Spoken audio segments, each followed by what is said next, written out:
ஆண்டவர் இயேசு கிறிஸ்துவுக்குள் எனக்கு அருமையானவர்களே, நம் ஆண்டவர் இயேசு கிறிஸ்துவின் நாமத்தினால் உங்கள் அனைவரையும் வாழ்த்தி வரவேற்கிறேன். பிரியமானவர்களே, பொது காலத்தினுடைய 17வது வாரத்தில் வருகின்ற சனிக்கிழமை நாம் என்று இருக்கிறோம். இன்றைய வாசக பகிர்வு நிகழ்வுக்காக நமக்கு கொடுக்கப்பட்டிருப்பது முதல் வாசகமாக லேவியர் புத்தகத்திலிருந்தும், நற்செய்தி வாசகமாக மத்தேயு நற்செய்தியிலிருந்தும் நற்செய்திகள் கொடுக்கப்பட்டிருக்கிறது. இதிலே முதல் வாசகத்திலே லேவியர் புத்தகத்தின் வழியாக நம் ஆண்டவர் ஓய்வு நாளை எப்படி கொண்டாட வேண்டும், அதாவது யூபிலி ஆண்டு 50வது ஆண்டை எப்படி கொண்டாட வேண்டும், அந்த ஆண்டிலே நீங்கள் தானாக விளைவதை உண்ண வேண்டாம், மரத்திலே கிளைக்கு நறுக்காத திராட்சை குலைகள் இருந்தால் அவற்றை நீங்கள் எடுக்க வேண்டாம், அவற்றையெல்லாம் வெட்டுவிடுங்கள், உங்களுக்கு இருப்பதை வைத்து நீங்கள் உண்ணுங்கள், நீங்கள் 7ஆம் ஆண்டு ஓய்வு நாளின்படி 7 ஆண்டு 7 முறை 49 ஆண்டுகளுக்கு பிறகு வருகின்ற அந்த 50வது ஆண்டை நீங்கள் தூயதாக கடைபிடிக்க வேண்டும். அது யூபிலி ஆண்டு, அது கடவுளுக்குரிய ஆண்டு. அப்படி என்று கடவுள் ஒரு வரையறையை இஸ்ரவேல் மக்களுக்கு கொடுக்கிறார். ஏனென்றால் அந்த மக்கள் 40 நாளிலே கடக்க வேண்டிய அந்த கானான் தேசத்தை ஏறத்தாழ 40 ஆண்டுகள் கடக்க நேரிட்டது. அவருடைய எண்ணங்கள், வணங்கா கழுத்துடைய தன்மை கடவுளுக்கு எதிராக முணுமுணுத்தது, மோசேவுக்கு எதிராக முணுமுணுத்தது. இதையெல்லாம் கடந்து 40 ஆண்டுகள் ஆயிற்று. இருந்தாலும் அந்த வலிகளையும் வேதனைகளையும் தாங்கி ஆண்டவரோடு அந்த மக்களை வழி நடந்ததால் பாலும் தேனும் வழிகின்ற கானான் தேசத்தை ஆண்டவர் கொடுத்தார். கொடுத்து விட்டு அந்த மக்களுக்கான ஒரு வரையறையை கொடுக்கிறார். கடவுளை நாம் நம்புவோமாயின் கடவுள் நமக்கான எல்லா அற்புதங்களையும் செய்ய வல்லவராக இருக்கிறார்.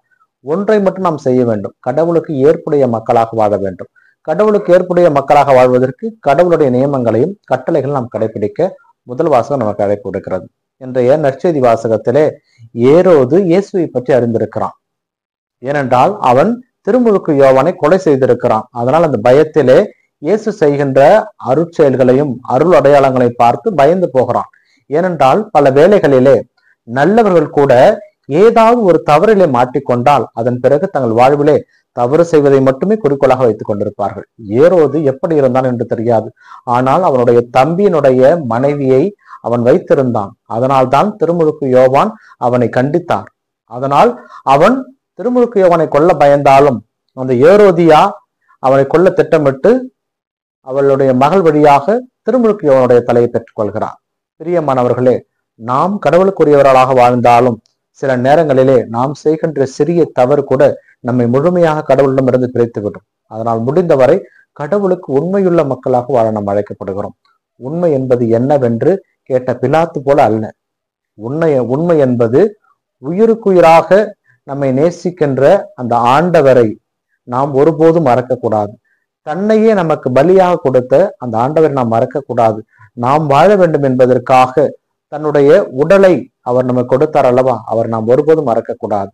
ஏனென்றால் அவர் நமக்காகவே வாழ்ந்தார், நமக்காகவே இறந்தார், நமக்காக மீண்டும் உயிராக வந்திருக்கிறார். அப்படிப்பட்ட ஆண்டவருடைய அருளை நாம் பெற வேண்டும் என்றால் அவருக்கு உண்மையுள்ளவர்களாக வாழ நாம் அழைக்கப்படுகிறோம். ஏனென்றால் பல வேளைகளிலே நாம் செய்கின்ற சிறிய தவறும் நம்மை மிகப்பெரிய ஒரு பிரச்சனை கொண்டு போய் சேர்த்துவிடும். ஆனால் முடிந்தவரை இறைவனுக்குரிய மக்களாக வாழ, உண்மையுள்ள மக்களாக வாழ முயற்சி செய்வோம்.